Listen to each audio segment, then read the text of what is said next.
This is going to demonstrate a dental implant. If someone's missing a tooth, what can be placed is an implant. An implant is like an artificial root.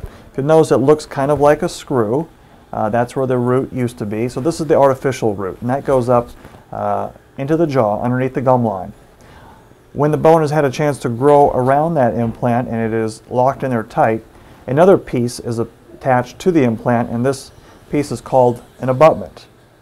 The abutment is then attached to the implant, and then a crown is made to fit over the abutment. So really there are three components. There's the implant, the abutment, and then the crown that fits over it. In this example, this is a stock abutment. There's another kind called a custom abutment.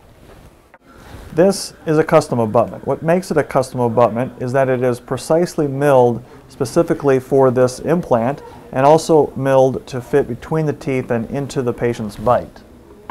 It has a much more natural form, so that when the crown is put in place, when it fits over that and is glued into position, it fits evenly between the teeth, and the abutment emerges out of the gum line much like a natural tooth would.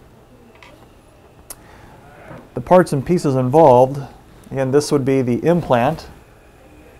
That would be the part that is put into the patient's jaw, like the artificial root.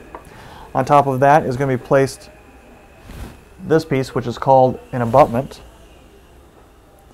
And that abutment is put in, it's clicked into place, and then inside that hole will be placed a screw that's going to use to attach this abutment to the implant that's underneath it. And then afterwards, a crown is then fabricated and is made to fit directly over the abutment, and it is glued into position. And now the patient has got a restored dental arch. And it looks very natural, and is as much to natural, as close to natural as we can get these days. Also, a nice benefit of an implant, if you'll notice, the neighboring teeth were not touched. This is not like a bridge where all three of them are connected together. This stands alone, and so you keep a single tooth problem, a single tooth solution.